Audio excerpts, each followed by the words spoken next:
Welcome back, Hustle Family. In this video, I'm going to teach you the do's and don'ts of what to say in a client meeting so that you can make the best impression possible. Because as a loan officer, you know that every meeting with a client is important, but sometimes it's easy to say the wrong thing, especially when you're feeling under pressure. In this video, we'll share some of the most common things you should never say in a client meeting. So sit down, get ready, get your pen, and we're gonna have some fun. But I want you guys to understand this is going to be beneficial in the long run. So don't stress. This is a guide. We will make sure it's successful and that you'll be successful.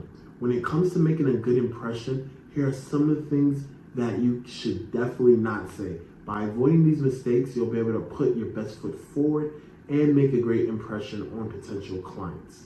All right, let's get started. Drum roll. Number one. I don't know why people say this. I think I might even said it once or twice. Maybe when I was very, very young. Like before I became a loan officer. I'm still learning the ropes. This just makes you seem like you're just too new. Even if you're new to the team, showing that you lack confidence isn't going to get you any bonus points with your clients. You don't want to say that. 2, that's not my job. Saying something is outside your scope doesn't show that you're eager or willing to help out. Say something like, hey, I might have someone else I can speak with that knows this better, or something like that. 3, this won't be done on time. What?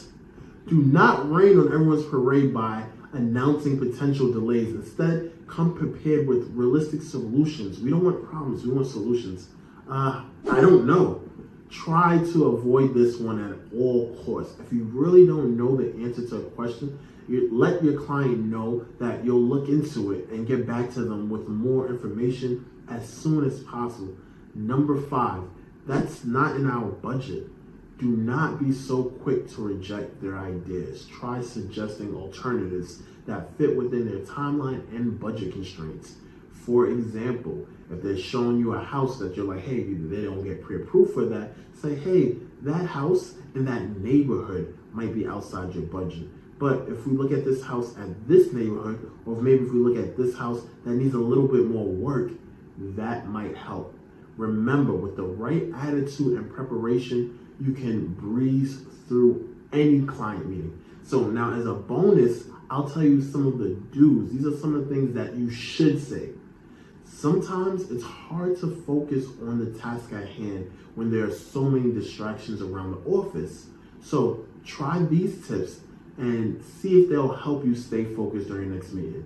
Now, I know they will because I use them myself. So I'm giving you guys my bonus gems, the things that I use to make sure that I'm successful when I'm meeting with my clients for the first time or the 100th time. These will never change. Number 1, shut your phone. This may seem like a common sense thing, but it's easy to get distracted by notifications and emails when they're flashing right in front of you like this.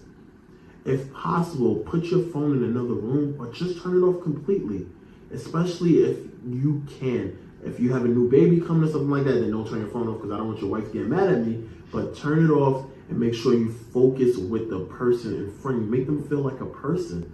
2, make a list of topics to cover. Having a plan for the meeting will help keep you on track and prevent unnecessary distractions. Come up with a list of questions or topics that you want to discuss with your client and refer to it as needed. And this is handwriting. Don't look at your phone again.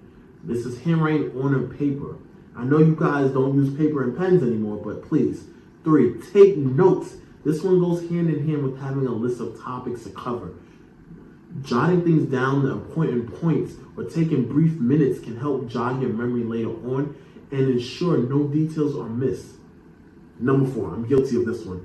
Drink water. Dehydration can often lead to fatigue and brain fog, which isn't ideal when you're trying to focus on a meeting. Make sure you drink plenty of water before and during the meeting so you stay engaged and alert. Bonus tip, you're gonna be using the bathroom a lot, but it's all right. It's all right to use the bathroom. Number 5, get fresh air. If possible, take breaks outside.